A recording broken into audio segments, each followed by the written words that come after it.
MLA report card ವಿಶೇಷ ಕಾರ್ಯಕ್ರಮಕ್ಕೆ ಸ್ವಾಗತ. ನಾನು ಸುರೇಶ್ ಬಿ.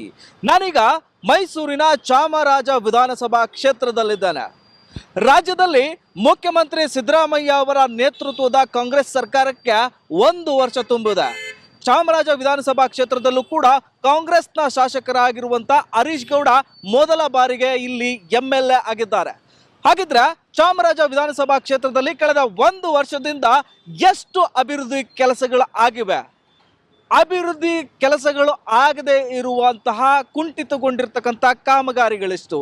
1 ವರ್ಷ ಪೂರೈಸಿರುವಂತಹ ಇಲ್ಲಿನ ಶಾಸಕರಿಗೆ ಚಾಮರಾಜ ವಿಧಾನಸಭಾ ಕ್ಷೇತ್ರದ ಜನರು ಎಷ್ಟು ಮಾರ್ಕ್ಸ್ ಅನ್ನ ಕೊಡ್ತಾರೆ?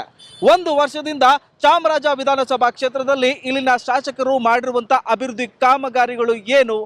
ಇಲ್ಲಿನ ಜನರನ್ನೇ ಕೇಳಿ ತಿಳ್ಕೊಳ್ಳೋಣ ಬನ್ನಿ. ಇಲ್ಲಿ ನಿಮ್ಮ ಏರಿಯಾ ಯಾವುದು ಸರ್? ನಿಮ್ಮ ಶಾಸಕರು ಯಾವ ರೀತಿ ಕೆಲಸ ಮಾಡ್ತಾರೆ? ನಮ್ಮದು ಪಡವರಳ್ಳಿ. ಶಾಸಕರು ಬಂದು 1 ವರ್ಷ ಆಯಿತು. ಕಾಂಗ್ರೆಸ್ ಸರ್ಕಾರ ಬಂದು ಸಿದ್ದರಾಮಯ್ಯವರು ಮತ್ತು ಡಿ.ಕೆ. ಶಿವಕುಮಾರ್ ಮಂತ್ರಿಮಂಡಲದವರು ಮತ್ತು ನಮ್ಮ ಜನಪ್ರಿಯ ಶಾಸಕರಾದ ಹರೀಶ್ ಗೌಡರಿಗೆ ಶುಭಾಶಯ ಕೋರ್ತೀನಿ. ಕಳೆದ 5 ವರ್ಷದಲ್ಲಿ ಹಿಂದೆ ಸಿದ್ದರಾಮಯ್ಯರಿದ್ದಾಗ ಮೈಸೂರಿಗೆ 2013-18ರಲ್ಲಿ ಏನು ಡೆವಲಪ್ಮೆಂಟ್ ಆಗಿತ್ತು? ಮಾರಣಿ ಕಾಲೇಜು, ಜಯದೇವ್ ಹಾಸ್ಪಿಟ್ಲು, ಜಿಲ್ಲಾ ಹಾಸ್ಪಿಟ್ಲು ಬಿಲ್ಡಿಂಗ್ ಕಟ್ಟಿದ್ರು, ಓಪನ್ ಆಯಿತು, ಸರ್ಕಾರ ಬಿದ್ದೋಯ್ತು. ಪುನಃ 3 ವರ್ಷ BJP ಸರ್ಕಾರ ಬಂತು. BJP ಸರ್ಕಾರದಲ್ಲಿ ಒಳಗಡೆ ಹಾಸ್ಪಿಟ್ಲಿಗೆ ಒಂದು ಇನ್ಸ್ಟ್ರೂಮೆಂಟ್ ಮಾಡಿಲ್ಲ ಇಲ್ಲಿವರೆಗೂ. ಪುನಃ ನಮ್ಮ ಸಿದ್ದರಾಮಯ್ಯವ್ರು ಬಂದಮೇಲೆ, ನಮ್ಮ ಹರೀಶ್ ಗೌಡರು ಶಾಸಕರಾದಮೇಲೆ ಇವಾಗ ಡೆವಲಪ್ಮೆಂಟ್ ಆಗ್ತದೆ ಹಾಸ್ಪಿಟ್ಲು. ಮತ್ತು ಮಾರಣಿ ಕಾಲೇಜಿಗೆ ಹೆಚ್ಚುವರಿ ಬಿಲ್ಡಿಂಗ್ ಹಿಂದಿನ ಸರ್ಕಾರದಲ್ಲೇ ಬಿಡುಗಡೆ ಆಗಿದೆ, ಹಿಂದಿನವರು ಮಾಡೋಕ್ಕಾಗಲಿಲ್ಲ. ಇವಾಗ ಶಾಸಕರು ಗ್ರ್ಯಾಂಟ್ ತಂದಿದ್ದಾರೆ ಹಾಸ್ಟ್ಲಿಗೆ ಪುನಃ 2 ಬಿಲ್ಡಿಂಗ್ ಕಟ್ಟೋದಕ್ಕೆ, ಮೇಲೆ 2 ಫ್ಲೋರ್ ಕಟ್ಟೋದಕ್ಕೆ. ವಿದ್ಯಾರ್ಥಿಗಳ ಸಂಖ್ಯೆ ತುಂಬ ಜಾಸ್ತಿ ಆಗಿರೋದ್ರಿಂದ ಡೆವಲಪ್ಮೆಂಟ್ ತಂದಿದ್ದಾರೆ. ಮತ್ತು ಹಳೆ ಮಾರ್ಣಿಸ್ ಕಾಲೇಜಲ್ಲಿ ಹೆಚ್ಚುವರಿ ಕಲಾ ಕಾಲೇಜಿಗೆ ಬಿಲ್ಡಿಂಗಿಗೆ ಸುಮಾರು ಒಂದು 150 ಕೋಟಿ ಗ್ರ್ಯಾಂಟ್ಸ್ ಎಲ್ಲ ಅದು ತಂದಿದ್ದಾರೆ. ಶಾಸಕರು ಅದಲ್ಲದೆ ವೈಯಕ್ತಿಕವಾಗಿ ಬಂದವರಿಗೆ ಕಷ್ಟ ಸುಖಕ್ಕೆ ಎಲ್ಲದಕ್ಕೂ ಸ್ಪಂದಿಸ್ತಾವ್ರೆ. ಒಬ್ಬ ಸಾಮಾನ್ಯ ಮನುಷ್ಯರಂಗೆ ಸ್ಪಂದಿಸ್ತಾವ್ರೆ. ಶಾಸಕರಾಗಿಲ್ಲ, ಅವರು ಜನಪ್ರಿಯ ವ್ಯಕ್ತಿ, ಎಲ್ಲ ಮನಸ್ಸಲ್ಲೂ ಅಚ್ಚರಿಯಾಗಿರೋ ಉಳಿದಿರೋ ವ್ಯಕ್ತಿ. ಇನ್ನೂ ಒಂದು ಚುನಾವಣೆಯಲ್ಲಿ ಗೆಲ್ದಿ ಶಾಸಕರಾಗ್ತಾರೆ, ಮಂತ್ರಿ ಆಗಲಿ ಅಂತ ನಮ್ಮ ಆರೈಕೆ ಶಾಸಕರು ಹರೀಶ್ ಗೌಡ. 1 ವರ್ಷ ಆಗಿದೆ ಕಾಂಗ್ರೆಸ್ MLA ಅಧಿಕಾರಕ್ಕೆ ಬಂದು ಕ್ಷೇತ್ರದಲ್ಲಿ. ಹೇಗೆ ಡೆವಲಪ್ ಆಗ್ತಿದೆ? ಹೇಗಿದೆ ಸರ್ ಕ್ಷೇತ್ರ? ಏನೂ ಇಲ್ಲ ಸರ್, ಶೂನ್ಯ. ಏನು ಈ ಸರ್ಕಾರದಲ್ಲಿ, ಕಾಂಗ್ರೆಸ್ ಸರ್ಕಾರದಲ್ಲಿ ಇಡೀ ರಾಜ್ಯದಲ್ಲೇ ಶೂನ್ಯವಾದ ಅಭಿವೃದ್ಧಿ ಸರ್. ಯಾವುದೂ ಅಭಿವೃದ್ಧಿ ಇಲ್ಲ. ಅದರಲ್ಲೂ ನಮ್ಮ ಚಾಮರಾಜ ಕ್ಷೇತ್ರದಂತೂ ಇನ್ನೂ ಶೂನ್ಯನೇ ಅಂತ ಹೇಳ್ಬೇಕಾಯ್ತದೆ. ಯಾರು ಈಗ ಹೊಸ್ದಾಗಿರೋ MLA ಯಾರು ಅಂತ ಕೇಳ್ತವ್ರೆ. ಅವ್ರನ್ನೆಲ್ಲಿ ನಾವು ನೋಡೇ ಇಲ್ಲ ಸರ್. ಗೆದ್ಮೇಲೆ ಬಂದು ಯಾವ್ದಾರು ಅಭಿವೃದ್ಧಿ ಕಾರ್ಯಕ್ರಮನೋ, ಯಾವ್ದಾರು ಗುದ್ಲಿ ಪೂಜೆನೋ, ಇಲ್ಲ ಮಗದೊಂದು ಯಾವ್ದಾರು ಕಾರ್ಯಕ್ರಮ ಮಾಡಬೇಕಿತ್ತು. ಇಲ್ಲ ಅಟ್ಲೀಸ್ಟು ಈಗ ಸುಮಾರು ಈಗ ಸ್ವಲ್ಪ ರೀಸೆಂಟಾಗಿ ನಿಮ್ಗೆ ಗೊತ್ತಿರಬೇಕು, ಈ ಹಂಪ್ಸ್ ಹಾಕ್ಸ್ಬಿಟ್ರು. ನೈಟ್ ಆನ್ ನೈಟ್ ಬಂದು ನಮ್ಮ ಕ್ಷೇತ್ರದಲ್ಲಿ ಹಂಪ್ಸ್ ಹಾಕ್ಸಿ 3 ಜನದ ಪ್ರಾಣ ಹೋಯ್ತು. ಅವ್ರಿಗೇನಾದ್ರು ಒಂದು ಸಾಂತ್ವನ ಹೇಳುವಂಥ ಕೆಲಸನಾದ್ರು ಮಾಡಬೇಕಿತ್ತಲ್ಲ ಸರ್, ಅದು ಕೂಡ ಮಾಡಲಿಲ್ಲ. ಕೊನೆಗೆ ಈಗ ಮೊನ್ನೆ ಗಾಳಿ ಬಂದು, ಮಳೆ ಬಂದು, ಎಲ್ಲ ಮರ ಬಿದ್ದು ಎಷ್ಟೋ ಜನಕ್ಕೆ ಅನಾಹುತ ಆಗೈತೆ, ಎಷ್ಟೋ ಡ್ಯಾಮೇಜ್ಗಳಾಗೈತೆ, ಎಷ್ಟೋ ರಸ್ತೆ ಓಡಾಡೋಂಥವ್ರಿಗೆ, ಸಾರ್ವಜನಿಕರಿಗೆ ತೊಂದರೆ ಆಗಿದೆ. ಅದ್ರ ಬಗ್ಗೆ ಏನಾದ್ರು ಒಂದು ಸ್ಪೀಚ್ ಮಾಡಿ, ಏನು ನಾವು ಮುಂದಿನ ಕ್ರಮಗಳು, ಈಗ ಮಳೆಗಾಲ ಬರ್ತಾ ಇದೆ, ಮುಂದೆ ನಾವೇನು ಕ್ರಮ ತಗೊಂಡಿದ್ದೀವಿ, ನಮ್ಮ ಕ್ಷೇತ್ರದಲ್ಲಿ ಏನೇನು ಮಾಡ್ತಾ ಇದ್ದೀವಿ, ಮಳೆ ನೀರು ಹೋಗೋಕೆ ಏನು ವ್ಯವಸ್ಥೆ ಇದೆ, ಮೋರಿಗಳೆಲ್ಲ ಸರಿಯಾಗಿದೆಯಾ, ರಸ್ತೆಗಳು ಸರಿಗಿದೆಯಾ, ಯಾವ್ದಾದ್ರು ಒಣಗಿದೆಯಾ ಮರಗಳು, ಅದನ್ನೆಲ್ಲ ತೆಗಿಸ್ಬೇಕಾ? ಅದನ್ನಾರು ನೋಡಿದಾರಾ? ಅದನ್ನೂ ಇಲ್ಲ. ಸುಮಾರು ಲೈಟ್ ಕಂಬಗಳು ಅರ್ಧಕ್ಕೆ ಮುರಿದು ಬೀಳುವಂಥ ಪರಿಸ್ಥಿತಿ ಇದೆ. ಅದನ್ನು ಯಾರು ಗಮನ ಹರಿಸ್ತಾ ಇದ್ದಾರಾ? ಯಾವಾಗ ಗಮನ ಹರಿಸ್ತಾರೆ? ಯಾರ್ದಾರು ಪ್ರಾಣ ಹೋಗ್ಬೇಕು ಅಂತನಾ? ಪುಕ್ಸಟ್ಟೆ ಭಾಗ್ಯ ಕೊಟ್ಬಿಟ್ರೆ ಮುಗೀತಾ?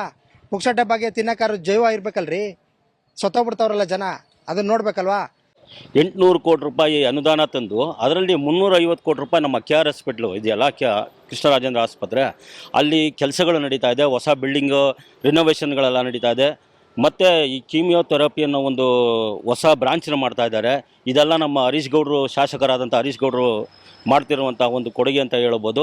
ಮತ್ತು ನೀವು ನೋಡಿದ ಹಾಗೆ ಮೈಸೂರಿನ ಮಾರ್ಣಿಸ್ ಕಾಲೇಜು, ಹೆಣ್ಣು ಮಕ್ಕಳಿಗೆ ಓದೋದಕ್ಕೆ, ವಿದ್ಯಾಭ್ಯಾಸಕ್ಕೆ ಕೊರತೆ ಇತ್ತು ಆಗಿನ ಕಾಲದಲ್ಲಿ. ಈಗ ಕರ್ನಾಟಕ ರಾಜ್ಯದ ಜನಪ್ರಿಯ ಮುಖ್ಯಮಂತ್ರಿ ಆದಂಥ ಸಿದ್ದರಾಮಯ್ಯ ಹಾಗೂ ಕರ್ನಾಟಕದ ಜನಪ್ರಿಯ ಉಪಮುಖ್ಯಮಂತ್ರಿಗಳಾದ ಶಿವಕುಮಾರ್ ಅವರ ಒಂದು ಜನಸ್ಪಂದನಾ ಕಾರ್ಯಕ್ರಮಗಳಿಂದ ನಮ್ಮ ಮಾರ್ಣಿಸ್ ಕಾಲೇಜು ಮತ್ತು ಜೂನಿಯರ್ ಮಾರ್ಣಿಸ್ ಕಾಲೇಜು ಇದಕ್ಕೆಲ್ಲ ಅನುದಾನ ಕೊಟ್ಟು ಸಾರ್ವಜನಿಕವಾಗಿ ತುಂಬ ಉಪಯೋಗ ಮಾಡ್ತಾ ಇದ್ದಾರೆ. ಇಂಥ ಸರ್ಕಾರದ ಒಂದು ಕೊಡುಗೆಗಳನ್ನ ಉಪಯೋಗಿಸ್ಕೋಬೇಕಾದ್ರೆ ನಮ್ಮ ಜವಾಬ್ದಾರಿ. ಈ ರೀತಿಯ ಒಂದು ಅಭಿವೃದ್ಧಿ ಅಧಿಕಾರನ ಆದಂತಹ ಚಾಮರಾಜ ಕ್ಷೇತ್ರದ ಶಾಸಕರು ನಾನು ನೋಡಿರಲಿಲ್ಲ. ಮತ್ತು ಇನ್ನೊಂದೇನು ಹೇಳಬೇಕು ಅಂತ ಹೇಳಿದ್ರೆ, ಕಳೆದ 5 ವರ್ಷದಿಂದ ನೀವು ಮಾಧ್ಯಮದವ್ರು ನೋಡಿರ್ಬೋದು, ಒಂದು ಯಾವ ವಸತಿ ಹೇಳ್ತಾರೆ, ಇದು ಆಶ್ರಯ ಯೋಜನೆ ಅಂತ ಮಾಡಿದ್ರು. ಅಪ್ಲಿಕೇಶನ್ಗಳೆಲ್ಲ ಇಸ್ಕೊಂಡು ಸರ್ ಇವತ್ತರೆಗೂ ಒಂದು ಮನೆ ಮಂಜೂರಾತಿ ಮಾಡಿಲ್ಲ BJP ಗೌರ್ಮೆಂಟು. ಈಗ ಅದನ್ನು ಅನುಷ್ಠಾನಗೊಳಿಸ್ತೀನಿ ಅಂತ ಹೇಳಿದರೆ ಮತ್ತೆ ಮನವಿ ಮಾಡಿದ್ವಿ. ನಮ್ಮ ಮೈಸೂರು ಹೃದಯ ಭಾಗದಲ್ಲೆಲ್ಲ ಬಡವರೇ ಇರೋದು, ಅದರಿಂದ ಮನೆಗಳು ಬೇಕು ಅಂತ ಹೇಳಿದಾಗ ಹೋಗಿ ಮನವಿ ಕೊಟ್ವಿ. ಆದಷ್ಟು ಬೇಗ ನಮ್ಮ ಸರ್ಕಾರದಿಂದ ಅದನ್ನು ಮಾಡಿಕೊಡ್ತೀವಿ ಅಂತ ಹೇಳಿದ್ದಾರೆ. ಕಾರ್ಪೊರೇಷನಲ್ಲಿ ನಮ್ಮ ಚಾಮರಾಜ ಕ್ಷೇತ್ರದಲ್ಲಿ 19 ವಾರ್ಡ್ಗಳು ಬರ್ತದೆ. ಆದರೆ ವಲಯ ವಾರದಲ್ಲಿ ಈಗ ವಾರ್ಡು 4ರಲ್ಲಿ 8 ಕೋಟಿ ಬಂದಿದೆ, ವಲಯ 5ರಲ್ಲಿ 9 ಕೋಟಿ ಬಂದಿದೆ, ಮತ್ತು ವಲಯ 6ಕ್ಕೆ 8 ಕೋಟಿ ಒಳಚರಂಡಿ ಮತ್ತು ರಸ್ತೆಗಳ ಕಾಮಗಾರಿಗಳಿಗೆ ಅಂತ ಕೇಳಿದರು. ಅದು ಅನುದಾನ ಬಂದಿದೆ. ಮತ್ತು ನಮ್ಮ ಸ್ನೇಹಿತರು ಹೇಳ್ದಂಗೆ ಆಶ್ರಯ ಸಮಿತಿ ಇವತ್ತಿನ ನೀವು ಕೇಳಿರ್ಬೋದು, ಅದು ಒಂದು ಯೋಜನೆ ಇದೆ ಅಂತಲೇ ಇವತ್ತು ಜನಕ್ಕೆ ಮರ್ತೋಗಿದೆ. ಎಷ್ಟೋ ಅಪ್ಲಿಕೇಶನ್ಸ್, ಸಾವಿರಾರು ಅಪ್ಲಿಕೇಶನ್ಸ್ ಇವತ್ತು ಕಾರ್ಪೊರೇಷನಲ್ಲಿ ಬಂದಿದೆ. ನಮ್ಮ ಕ್ಷೇತ್ರದಲ್ಲಿ ತುಂಬ ಬಡವರಿದ್ದಾರೆ. ನಮ್ಮ ಹರೀಶ್ ಗೌಡರನ್ನ ಭಾಳ ಅದನ್ನು ಮನದಟ್ಟಾಗಿ ತಗೊಂಡ್ಬಿಟ್ಟಿದ್ದಾರೆ. ಈ ವರ್ಷ ಅವರು 8ರಿಂದ 10,000 ಜನ ಮನೆ ಕಟ್ಟಲೇಬೇಕು ಅಂತ ಅವರು ದೃಢ ನಿರ್ಧಾರ ತಗೊಂಡಿದ್ದಾರೆ. ಅವರು ಇಟ್ಟ ಹೆಜ್ಜೆ ಕೊಟ್ಟ ಮಾತು ಎರಡನ್ನೂ ತಪ್ಪಲ್ಲ, ಈ ಸಲ ಮಾಡೇ ಮಾಡ್ತಾರೆ. ನಮಗೆ ಆಶಾಭಾವನೆ ಇದೆ ಸರ್. ಇಲ್ಲಿವರೆಗೂ ಯಾವ ಅಭಿವೃದ್ಧಿ ಕೆಲಸಗಳು ಆಗಿಲ್ಲ. ಆಮೇಲೆ ರಸ್ತೆಗಳಲ್ಲಿ ಮ್ಯಾನ್ಹೋಲ್ ಎಲ್ಲ ತುಂಬಿ ಮಳೆ ಬಂದಾಗ ಮನೆಗಳಿಗೆ ನೀರು ಹೋಯ್ತಾ ಇದೆ. ಅದನ್ನು ನೋಡೋರಿಲ್ಲ ಈಗ. ಯಾಕಂದರೆ ಈಗ ಜನಪ್ರತಿನಿಧಿಗಳು ಇಲ್ಲ ಮಹಾನಗರ ಪಾಲಿಕೆಯಲ್ಲಿ, ಎಲ್ಲ ಅಧಿಕಾರಿಗಳ್ದೆ. ಜನಪ್ರತಿನಿಧಿಗಳು ಕೇಳಿದ್ರೆ ಏನು ಹೇಳ್ತಾರೆ, ನಮ್ದೇನಿಲ್ಲ ರೀ, ಅಧಿಕಾರನೇ ಇಲ್ಲ ನಮ್ಮದು, ನಾವು ಮಾಜಿ ಈಗ ಎಲ್ಲ ಅಧಿಕಾರಿಗಳ್ದೆ ಅಂತ. ಅಧಿಕಾರಿಗಳು ಫೋನ್ ಮಾಡಿದ್ರೆ ಬಂದೆ ಅಂತಾರೆ. ಪ್ರತಿ ಈಗ ಆಶ್ರಯ ಯೋಜನೆ ಮನೆಗಳವೆ, ಈಗ 2,000 ರೂಪಾಯಿ ಕೊಡ್ತಾವ್ರೆ ಅಂತ ಹೇಳ್ತಾರೆ. 2,000 ರೂಪಾಯಿ ಕೊಡೋದ್ರಲ್ಲಿ ಎಲ್ಲ ಆಗುತ್ತಾ? ಏನೂ ಆಗಲ್ಲ. ಮೊದಲು ಜೀವನ ಮಾಡ್ತಿದ್ರು, ಈಗಲೂ ಜೀವನ ಮಾಡ್ತಾವ್ರೆ. ಅದಕ್ಕೆ ಜನಪ್ರತಿನಿಧಿಗಳಾಗಲಿ ಅಧಿಕಾರಿಗಳೇ ಆಗಲಿ ಒಳ್ಳೆ ಕೆಲಸ ಕಾರ್ಯ ಮಾಡಿದ್ರೆ ಮುಂದಿನ ದಿನದಲ್ಲಿ ಒಳ್ಳೇದಾಗುತ್ತೆ. 1 ವರ್ಷ ಆಯಿತು ಹರೀಶ್ ಗೌಡ್ರು ಇಲ್ಲಿ ಗೆದ್ದು. ಡೆವಲಪ್ ಆಗಿದೆಯಾ? ನಮ್ಮ ಹರೀಶಣ್ಣ ಅಧಿಕಾರಕ್ಕೆ ಬರೋಕ್ಕೆ ಮುಂಚೆನೇ ಚಾಮರಾಜ ಕ್ಷೇತ್ರ ಜನಗಳು ಅವ್ರಿಗೆ ಮನೆ ಮಗ ಅಂತ ಒಂದು ವಾದ ಮಾಡಿರೋದು. ಓಕೆ, ಅದೇ ಥರ ನಮ್ಮ ಹರೀಶಣ್ಣ ನಡೆಸ್ಕೊಂಡು ಹೋಗ್ತಾ ಇದ್ದಾರೆ. ಎಷ್ಟಾರ ಹೊತ್ತಾಗಲಿ ಏನಾರ ಆಗಲಿ ಒಂದು ಫೋನ್ ಆಗಲಿ ಸಿಗಬೇಕು, ಅವ್ರು ಸಿಗುತ್ತಾರೆ, ಇಲ್ಲ ಅಂದರೆ ಅವ್ರ ತಮ್ಮ ಸಿಗ್ತಾರೆ, ಅವ್ರ ಜೊತೆಯವರು ಇರೋರು ಎಲ್ಲರೂ ನಿಂತ್ಕೊಂಡು ಕೆಲಸ ಮಾಡ್ತಾರೆ. ಚಾಮರಾಜ ಕ್ಷೇತ್ರಕ್ಕೆ ಒಳ್ಳೆ ಕೆಲಸ ಮಾಡ್ತಾರೆ. ಆಮೇಲೆ ನಮ್ಮ ಇವರು ಟಿಪು ಅವರಲ್ಲ, ವಾರ್ಡ್ ನಂಬರ್ 26ರಲ್ಲಿ ಒಂದು ಕೆಲಸ ಇತ್ತು, ನೀರಿನ ಟ್ಯಾಂಕಿ ಇತ್ತು. ಅದು ಹೇಳಿದ ತಕ್ಷಣ ಬಂದು ಅದು ಅವರು ಅವ್ರು ಮೋಹನ್ ಸರ್ ಅವ್ರಿಗೆ ಹೇಳಿ, ಅವ್ರಿಗೆ ಎಲ್ಲರ ಅವ್ರಿಗೆ ಹೇಳಿ ಅಲ್ಲಿ ನಿಲ್ಲಿಸಿ ಎಲ್ಲ ಕಂಪ್ಲೀಟ್ ಕೆಲಸ ಮಾಡಿಕೊಟ್ಟವ್ರೆ. ಆಮೇಲೆ ನಾವು ಅವ್ರಿಗೂ ಧನ್ಯವಾದಗಳನ್ನು ಹೇಳ್ತೀನಿ. ಆಮೇಲೆ ನಮ್ಮ ಏರಿಯಾ ಮೊಹಲ್ಲಾದ ಸ್ಥಳೀಯವರಿಂದನೂ ನಾನು ಧನ್ಯವಾದ ಹೇಳೋಕ್ಕೆ ಇಷ್ಟಪಡ್ತೀನಿ.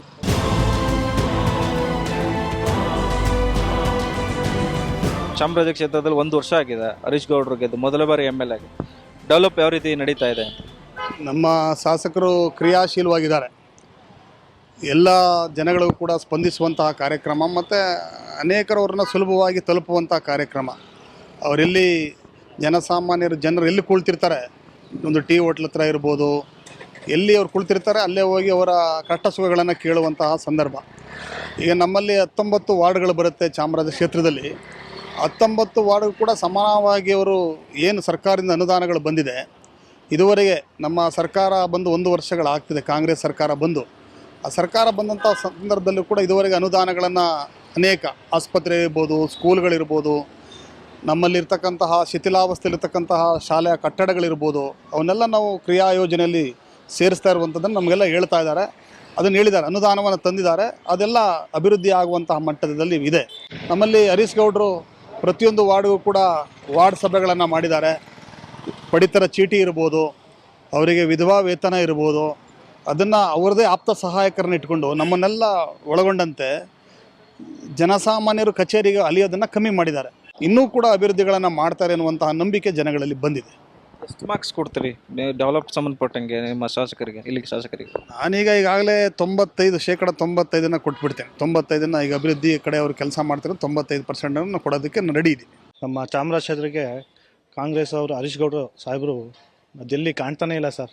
ಆಯಿತು, 1 ವರ್ಷ ಆಗಿದೆ. 1 ವರ್ಷದಲ್ಲಿ ನಾವು ಗೆಲ್ಲೋಕ್ಕೂ ಮುಂಚೆ ಎಲ್ಲರಿಗೂ ಎಲ್ಲನೂ ಅದು ಮಾಡ್ತೀವಿ ಇದು ಮಾಡ್ತೀವಿ ಅಂತ ಎಲ್ಲ ಹೇಳಿ ಈಗ ಅವ್ರು ಕಾಣ್ತಾ ಇಲ್ಲ. ಏನು ಡೆವಲಪ್ಮೆಂಟ್ ಏನು ಕೇಳಿದ್ರು ಅವ್ರು ಸಿಗ್ತಾನೆ ಇಲ್ಲ. ಈಗ ನಾವು ಅವ್ರನ್ನ ಹುಡುಕಾಡ್ಕೋ ಪರಿಸ್ಥಿತಿ ಆಗ್ಬಿಟ್ಟಿದೆ ಸರ್ ನಮ್ಮ ಕ್ಷೇತ್ರದಲ್ಲಿ. ಆ ಸ್ಲಮ್ ಮೋರಿಗಳಲ್ಲೆಲ್ಲ ನೀರು, ಈ ಮಳೆ ಬಂತು ಅಂದರೆ ಸ್ಲಮ್ಗಳಲ್ಲಿ ಪಾಪ ಅವರು ಕಷ್ಟ ಕೇಳೋರೇ ಇಲ್ಲ ಸರ್. ಆ ಗೆಲ್ಲೋಕ್ಕೂ ಮುಂಚೆ ಅವರು ಬಂದು ಎಲ್ಲನೂ ಡೆವಲಪ್ ಮಾಡ್ತೀನಿ ಅದು ಮಾಡ್ತೀನಿ ಅಂತ ಹೇಳಿದವರು ಈಗ 1 ವರ್ಷ ಆಗಿದೆ, ಇನ್ನೂ ಕಾಣ್ತಿಲ್ಲ. ಈಗ ಅದೇ ಇವಾಗ ಅವ್ರು ನಾವು ಹುಡ್ಕಾಡ್ಕೊಂಡು ಹೋಗಿ ನಾವು ಕೆಲಸ ಮಾಡಿಸ್ಕೋಬೇಕಾಯ್ತು. ಅದು ಮಾಡ್ತಾರೋ ಇಲ್ವಂತೂ ಗೊತ್ತಿಲ್ಲ. ಅವ್ರು ಸಿಗ್ತಾ ಇಲ್ಲ ಸರ್ ಕೈಗೆ. ಈಗಾಗಲೇ ಸಿದ್ದರಾಮಯ್ಯನವರು 2013 ಮತ್ತು 2018 ಮುಖ್ಯಮಂತ್ರಿ ಆಗಿದ್ದಾಗ ಸಾಕಷ್ಟು ಹಾಸ್ಪಿಟ್ಲ್ ಕೊಟ್ಟರು. ಜಯದಾಬ ಕೊಟ್ಟರು, ಅದಾದಮೇಲೆ ಡಿಸ್ಟಿಕ್ ಆಫೀಸ್ ಹಾಸ್ಪಿಟ್ಲ್ ಕೊಟ್ಟರು, ಆಮೇಲೆ ಇನ್ನು 2-3 ಮಲ್ಟಿಸ್ಪೆಷಾಲಿಟಿ ಹಾಸ್ಪಿಟ್ಲ್ ಕೊಟ್ಟರು. ಹಾಗೆಯೇ ಕಾಲೇಜ್ ವಿಷಯಕ್ಕೆ ಹೋದರೆ ಮಾರ್ನಿಸ್ ಕಾಲೇಜ್ ಕೊಟ್ಟರು. ಹಾಗೆ ಅಭಿವೃದ್ಧಿ ವಿಷಯದಲ್ಲಿ ಕಾಂಗ್ರೆಸ್ ಬಂದಾಗ ಜಾಸ್ತಿ ಅಭಿವೃದ್ಧಿ ಆಗಿದೆ. ಈಗ ಹರೀಶ್ ಗೌಡ್ರು ಸಹ ಮಾನ್ಯ ಹರೀಶ್ ಗೌಡ್ರು ಮುಖ್ಯಮಂತ್ರಿ ಮತ್ತೆ MLA ಆದಮೇಲೆ ಮುಖ್ಯಮಂತ್ರಿ ಸಿದ್ದರಾಮಯ್ಯ ಮುಖ್ಯಮಂತ್ರಿ ಆದಮೇಲೆ ಅಭಿವೃದ್ಧಿ ಕೆಲಸಗಳು ಇದೆ, ಪೆಂಡಿಂಗ್ಗಳು ಸ್ವಲ್ಪ ವರ್ಕ್ಗಳಿದೆ. ಕೆಲವು ವರ್ಕ್ಗಳು ಆಲ್ರೆಡಿ ಆಗಿದೆ. ಇನ್ನು ಕೆಲವು ವರ್ಕ್ಗಳು ಆಗಬೇಕಾಗಿರೋದು ಯಾವುದು ಅಂದರೆ ಈ ನೀರುಗಳು ಸರಿ ಮಳೆ ಬಂದಾಗ ತೊಂದರೆಗಳಿದೆ.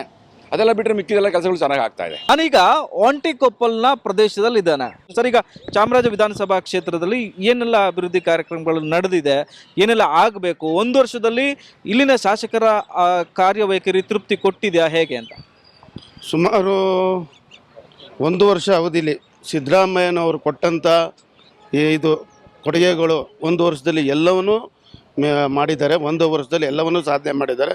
ಹಾಗೆ DK ಶಿವಕುಮಾರ್ ಅವರು ಕೊಟ್ಟಂಥ ಮಾತು ನಡೆದಂಥ ಸರ್ಕಾರ ಅಂತ ಏನಾರು ಇದ್ದರೆ ಅದು ಕಾಂಗ್ರೆಸ್ ಸರ್ಕಾರ ಅಂತ ನಾನು ಹೇಳಬಲ್ಲೆ. ಚಾಮರಾಜ ಕ್ಷೇತ್ರದ ಡೆವಲಪ್ಮೆಂಟ್ ಕಳೆದ ಬಾರಿಗೂ ಈ ಬಾರಿಗೂ ಯಾವ ರೀತಿ ಅಭಿವೃದ್ಧಿ ಆಗಿದೆಯಾ, ಕುಂಠಿತ ಆಗಿದೆಯಾ ಅಂತ? ಕಳೆದ ಬಾರಿ ಇದೇ ಒಂದು 5 ವರ್ಷ ಅವಧಿಯಲ್ಲಿ 1,000 ಕೋಟಿ ಅನುದಾನ ತಂದಿದ್ದರು. ಈ ಬಾರಿ ಚಾಮರಾಜ ಕ್ಷೇತ್ರದ ಮನೆ ಮಗ ಹರೀಶ್ ಗೌಡ್ರು ಈ ಬಾರಿ ಸುಮಾರು ಒಂದು 800 ಕೋಟಿ ರೂಪಾಯಿನ ತಂದಿದ್ದಾರೆ. ಕಿದ್ವೈ ಹಾಸ್ಪಿಟ್ಲಿಗೆ 350 ಕೋಟಿಯನ್ನು ರಿಲೀಸ್ ಮಾಡಿದ್ದಾರೆ. ಮತ್ತು ಇಲ್ಲಿ ಮಹಾರಾಣಿ ಕಾಲೇಜು ಕಟ್ಟಡಗಳಿಗೆ 250 ಕೋಟಿ ರೂಪಾಯಿಯನ್ನು ಸ್ಯಾಂಕ್ಷನ್ ಮಾಡಿದ್ದಾರೆ. ಆಗಲೇ ಕೆಲಸಗಳು ನಡೀತಿದೆ. ಅದಕ್ಕೆ ದಾಖಲಾತಿಯೂ ನಮ್ಮ ತಾವಿದೆ.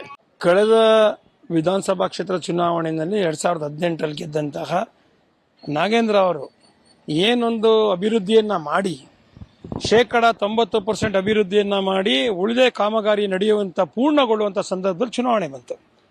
ಈ ಚುನಾವಣೆಯಲ್ಲಿ ಜನ ಒಂದಷ್ಟು ಆಮಿಷಕ್ಕೊಳಗಾದ್ರು, ಬದಲಾವಣೆ ತಗೊಂಡ್ರು. ಹೊಸ ಶಾಸಕರನ್ನ ಆಯ್ಕೆ ಮಾಡಿದ ನಂತರ ಈ ಕಳೆದ 5 ವರ್ಷಗಳು ನಡೆದಂಥ ಅಭಿವೃದ್ಧಿಯಲ್ಲಿ 10% ಅಭಿವೃದ್ಧಿ ಇವತ್ತು ಚಾಮರಾಜ ಆಗಿಲ್ಲ. ಒಂದು ಕಾಮಗಾರಿಯ ಗುದ್ಲಿ ಪೂಜೆ ಆಗಿಲ್ಲ. ಒಂದೇ ಒಂದು ವ್ಯವಸ್ಥೆಯಲ್ಲಿ ಇವತ್ತಿನ ಕಾಂಗ್ರೆಸ್ ಸರ್ಕಾರ ಯಾವುದೇ ಅಭಿವೃದ್ಧಿ ಕಾಮಗಾರಿಗೆ ತಾನು ಎಷ್ಟು ಅನುದಾನ ಬಿಡುಗಡೆ ಮಾಡಿದ್ದೀನಿ, ನಾನು ಎಷ್ಟು ಅನುದಾನ ತಂದು ಕೆಲಸ ಮಾಡಿದ್ದೀನಿ ಅನ್ನುವಂಥ ಒಂದು ಶ್ವೇತ ಪತ್ರವನ್ನು ಹೊಡೆಸುವಂಥ ಯೋಗ್ಯತೆ ಇಲ್ಲದೇವಂಥ ಸರ್ಕಾರ.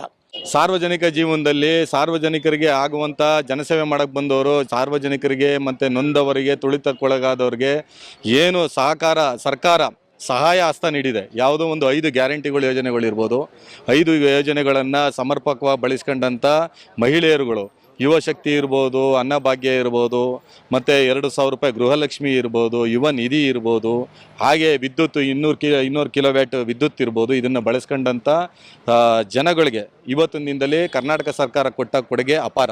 ಅದರಲ್ಲೂ ವಿಶೇಷವಾಗಿ ಮುಖ್ಯಮಂತ್ರಿಗಳ ತವರೂರು ಮೈಸೂರು ಜಿಲ್ಲೆ. ಈ ಜಿಲ್ಲೆಯಲ್ಲೇನು ಅಂತ ಹೇಳಿದ್ರೆ 224 ಕಾನ್ಸ್ಟಿಟ್ಯುನ್ಸಿಲಿ ಅತಿ ಹೆಚ್ಚು ಅನುದಾನ ತಂದಂಥ ಕ್ಷೇತ್ರ ಅಂತ ಅಂದರೆ ಅದು ಚಾಮರಾಜ ವಿಧಾನಸಭಾ ಕ್ಷೇತ್ರ. ಸಾವಿರಾರು ಕೋಟಿನ, ಅದು ಏನು ಅಂದರೆ ಇದು 4 ತಿಂಗಳಲ್ಲೇ 350ರಿಂದ 400 ಕೋಟಿನ ಅನುದಾನ ತಂದಂಥ ಕ್ಷೇತ್ರ ಇದು ಚಾಮರಾಜ ಕ್ಷೇತ್ರ. ಜನಪ್ರಿಯ ಶಾಸಕ ಅಂದರೆ ಹರೀಶ್ ಗೌಡ್ರು. ಈ ಹರೀಶ್ ಗೌಡ್ರು ಏನು ಅಂದರೆ ದೈನಂದಿನವಾಗಿ ಏನು ಅಂತ ಹೇಳಿದ್ರೆ ಅವರು ಗೆದ್ದ ಕ್ಷಣದಿಂದನೂ ಕೂಡ ಅವರು ತಮ್ಮ ಒಂದು ಸಮಯವನ್ನು ವ್ಯರ್ಥ ಮಾಡದೆ ಪತ್ರದ ವ್ಯವಹಾರ ಮೂಲಕ ಮುಖ್ಯಮಂತ್ರಿಗಳ ಗಮನಕ್ಕೆ ತಂದು ಮುಖ್ಯಮಂತ್ರಿಗಳಿಗೆ ಇಲ್ಲ ಇದು ನಿಮ್ಮ ತವರು ಕ್ಷೇತ್ರ, ಅದಲ್ಲದೆ ಇನ್ನು ನನ್ನ ಕಾನ್ಸ್ಟಿಟ್ಯುನ್ಸಿಲಿ ಈ ಕೆಲಸ ಆಗಬೇಕು ಅಂತ ಅತಿ ಹೆಚ್ಚು ಅನುದಾನ ತಂದಂಥ ಕೀರ್ತಿ ಮಾನ್ಯ ಜನಪ್ರಿಯ ಶಾಸಕರಾದಂಥ ಹರೀಶ್ ಗೌಡ್ರಿಗೆ ಸಲ್ಲುತ್ತೆ. ಇದೇ ರೀತಿ ನಮ್ಮ ಶಾಸಕರು ಒಳ್ಳೆ ಕೆಲಸ ಕಾರ್ಯಗಳನ್ನ ಮಾಡ್ಕೊಂಡು ಹೋಗಲಿ, ಸಾರ್ವಜನಿಕರಿಗೆ ಅನುಕೂಲ ಆಗೋ ಕೆಲಸ ಮಾಡಲಿ. ಈ ರಸ್ತೆ ಡಾಂಬರೀಕರಣ, ಉದ್ಯಾನವನ ಮತ್ತು ಈ ನಮ್ಮಲ್ಲಿ ಏನಾಗಿತ್ತು ಅಂತ ಹೇಳಿದ್ರೆ ಮೊದಲನೇದಾಗಿ ಚರಂಡಿಗಳನ್ನ 14 ವರ್ಷದಿಂದ ತೆಗೆದಿಲ್ಲ, ಚರಂಡಿಗಳಲ್ಲಿರೋ ಕಸ ತೆಗೆದಿರಲಿಲ್ಲ. ಶಾಸಕರು ಬಂದಾಗ ಏನು ಮಾಡಿದ್ರು, ಅದರಲ್ಲಿ ಏನಾಯಿತು, ನಗರ ಪಾಲಿಕೆ ಏನು ಅಂದರೆ ಅವಧಿನೂ ಕೂಡ ಮೊಟಕಾದ ತಕ್ಷಣ ಏನು ಮಾಡಿದ್ರು ಅಂದರೆ ಆ ಭಾಗಕ್ಕೆ ಒಬ್ಬೊಬ್ಬರನ್ನ ನೇಮಿಸಿ ನೀವು ಬೆಳಗ್ಗೆಯಿಂದ ಸಂಜೆ ತನಕ ನೀವು ಕೆಲಸ ಮಾಡಲೇಬೇಕು ಅಂತ ಹೇಳಿದ್ರು. ಕಾರ್ಪೊರೇಷನ್ ಅಧಿಕಾರಿಗಳಿಗಾಗಲಿ, ಮೈಸೂರು ನಗರದ ಕಾರ್ಪೊರೇಷನ್ ಆಗ್ಬೋದು, ನಗರಾಭಿವೃದ್ಧಿ ಪ್ರಾಧಿಕಾರ ಆಗ್ಬೋದು, ಸಮಾಜ ಕಲ್ಯಾಣ ಇಲಾಖೆ ಆಗ್ಬೋದು, ವಕ್ ಮಂಡಳಿಗಳಾಗ್ಬೋದು, ಇವಕ್ಕೆಲ್ಲ ಚುರುಕು ಅಧಿಕಾರದ ಒಂದು ಅಧಿಕಾರಿಗಳಿಗೆ ಚುರುಕು ಮುಟ್ಟಿಸಿ ಕೆಲಸ ಮಾಡಿಸೋದ್ರಲ್ಲಿ ನಮ್ಮ ಶಾಸಕರ ಪಾತ್ರ ದೊಡ್ಡದು ಅಂತ ಹೇಳಿಕ್ಕೆ ಬಯಸ್ತೀನಿ ಸರ್. ಏನು ಈ ಕಾಂಗ್ರೆಸ್ ಸರ್ಕಾರ ಅಧಿಕಾರಕ್ಕೆ ಬಂದ ಮೇಲೆ ಕೆಲಸಗಳು ಏನಾಗಿದೆ, ಶಕ್ತಿ ಯೋಜನೆಗಳಿಗೆ ಶಕ್ತಿ ತುಂಬೋದೇ ಕೆಲಸ ಆಗಿದೆ. ಸಾವಿರಾರು ಕೋಟಿ ಸಾಲಗಳಾಗಿದೆ. ಈಗ ಕ್ಷೇತ್ರದಲ್ಲಿ ಎಲ್ಲಿ ಗುದ್ಲಿ ಪೂಜೆ ಎಲ್ಲ ಆಗ್ತಿದೆ, ಶಂಕುಸ್ಥಾಪನೆಗಳೆಲ್ಲ ಆಗ್ತಿದೆ. ಅಲ್ಲಿ ಈಗ ಸಣ್ಣ ಪುಟ್ಟ ಸಾರ್ವಜನಿಕ ಸಮಸ್ಯೆಗಳಿಗೆ ಎಲ್ಲಿ ಸ್ಪಂದನೆ ಸಿಗ್ತಾ ಇದೆ, ಯಾವ ಕೆಲಸನೂ ಆಗ್ತಾ ಇಲ್ಲ. ಸರ್ಕಾರಕ್ಕೆ 1 ವರ್ಷ ತುಂಬಿದೆ ಅಷ್ಟೇ. ಈ ಕಾಂಗ್ರೆಸ್ ಸರ್ಕಾರ ಬಂದಾದ್ಮೇಲೆ ಯಾವುದೇ ಕ್ಷೇತ್ರಗಳು ಅಭಿವೃದ್ಧಿ ಕಾರ್ಯಗಳು ಆಗ್ತಾ ಇಲ್ಲ. ಅದನ್ನು ಸ್ವತಃ ಕಾಂಗ್ರೆಸ್ MLAಗಳೇ ಮಾಧ್ಯಮಗಳ ಮುಂದೆ ಹೇಳೋಕ್ಕಾಗಲ್ಲ, ಹೊರಗಡೆ ಅವ್ರು ಕೂತ್ಕೊಂಡಾಗೆಲ್ಲ ಚರ್ಚೆ ಮಾಡಿ ಅವ್ರು ಹೇಳ್ತಾ ಇದ್ದಾರೆ. ಸರ್, ಈಗ KR ಆಸ್ಪತ್ರೆ ಕೂಡ ಚಾಮರಾಜ ವಿಧಾನಸಭಾ ಕ್ಷೇತ್ರಕ್ಕೆ ಬರುತ್ತೆ. ಯಾರೇ ಬಂದ್ರೂ ಮುಖ್ಯಮಂತ್ರಿ ಸಿದ್ದರಾಮಯ್ಯ ಅವರು ತವರು ಜಿಲ್ಲೆ ಆದ್ರೂ ಅದು ಅಭಿವೃದ್ಧಿ ಆಗಲಿಲ್ಲ ಅಂತೇಳಿ ಒಂದಷ್ಟು ಜನರು ಹೇಳ್ತಾರೆ. ಅಲ್ಲಿ ಒಂದಷ್ಟು ಸೌಕರ್ಯಗಳಾಗಲಿಲ್ಲ ಅಂತ ಹೇಳ್ತಾರೆ. ಅದು ನಿಜನಾ? ಈ ಶಾಸಕರು ಬಂದ ಮೇಲೆ KR ಆಸ್ಪತ್ರೆಗೆ ಕೊಡುಗೆ ಏನು ಕೊಟ್ಟಿದ್ದಾರೆ? ಸರ್, ಅದೇನಾಗಿದ್ದರೆ KR ಆಸ್ಪತ್ರೆ ಮೈಸೂರು ಮಹಾರಾಜರಿಂದ ಸ್ಥಾಪಿಸಲ್ಪಟ್ಟದ್ದು. ಅವ್ಯವಸ್ಥೆ ಇದೆ, ಇಲ್ಲ ಅಂತ ನಾವು ಒಪ್ಕೊಳ್ಳೋಕ್ಕಾಗಲ್ಲ, ಎಲ್ಲ ಇಲ್ಲಿ ಹೇಳೋಕ್ಕಾಗಲ್ಲ, ಇದೆ. ಬಟ್ ಆದರೆ ನಮ್ಮ ಶಾಸಕರು ಹರೀಶ್ ಗೌಡರು ಬಂದ ತಕ್ಷಣ ಈಗ ಒಂದು 75ನೇ ಹಾಸ್ಪಿಟಲ್ ಓಪನಿಂಗ್ 75ನೇ ವರ್ಷದೊಂದು ಇದಕ್ಕೆ 75 ಕೋಟಿ ವೆಚ್ಚದಲ್ಲಿ ಒಂದು ಹಾಸ್ಪಿಟಲ್ ಕಟ್ಟಿಸ್ತಾ ಇದ್ದಾರೆ. ಹೊಸದಾಗಿ ಇನ್ನೊಂದು ಬಿಲ್ಡಿಂಗ್ ಬರ್ತಾ ಇದೆ. ಜೊತೆಗೆ ಪ್ರತಿ ದಿನವೂ ಡೀನ್ ಅವರಾಗ್ಬೋದು, ಡಾಕ್ಟರ್ಗಳಾಗ್ಬೋದು, ಅವ್ರ ಜೊತೆಲಿ ನಿರಂತರ ಸಂಪರ್ಕದಲ್ಲಿದ್ದು ಯಾವುದೇ ಬಡ ರೋಗಿ ಹೋದ್ರೂ ದಯವಿಟ್ಟು ಅವ್ರಿಗೆ ಸಹಾಯ ಮಾಡಿ ಅಂತಂದ್ಬಿಟ್ಟು ಅವರು ಪ್ರತಿಯೊಂದಕ್ಕೂ ತಾವೇ ಇಂಟರ್ಫಿಯರ್ ಆಗಿ ಯಾವೊಬ್ಬ ಬಡವನಿಗೆ ಏನು ಸಲ್ಲಬೇಕು ಒಂದು ಆ ಸರ್ಕಾರಿ ಆಸ್ಪತ್ರೆಯಲ್ಲಿ ಆ ಒಂದು ಕೆಲಸನ ಖಂಡಿತವಾಗ್ಲೂ ಮಾಡಿಸ್ಕೊಡ್ತಾ ಇದ್ದಾರೆ. ಆ ಒಂದು ಕೆಲಸ ಇನ್ನೂ ನಿರಂತರವಾಗಿ ಮುಂದುವರಿಯುತ್ತೆ. ಅದಕ್ಕೆ ಪಕ್ಕ ಕಾರ್ಯೋನ್ಮುಖರಾಗಿದ್ದಾರೆ ಸರ್ ನಮ್ಮ ಶಾಸಕರು. ಒಂದು ಮಾತು ಹೇಳ್ತೀನಿ ಸರ್, ಅಭಿವೃದ್ಧಿ ಅಂತಂದರೆ ಕೆಲವು ಜನಗಳಲ್ಲಿ ಏನು ಅಂತಂದರೆ ಬಿಲ್ಡಿಂಗ್ ಕಟ್ಟೋದು, ರೋಡ್ ಹಾಕ್ಸೋದು, ಮೋರಿ ಮಾಡಿಸೋದು ಅಂತ ಅಭಿವೃದ್ಧಿ ಅಂತ ಅಂದ್ಕೊಂಡಿದ್ದಾರೆ. ಅಭಿವೃದ್ಧಿ ಅಂದರೆ ಅದಲ್ಲ ನನ್ನ ಪ್ರಕಾರ. ಅಭಿವೃದ್ಧಿ ಅಂದರೆ ಸರ್ಕಾರ ಅಂದ್ರೇನು, ಜನ ಸಂತೋಷವಾಗಿದ್ದರೆ ಅದು ನಿಜವಾದ ಅಭಿವೃದ್ಧಿ.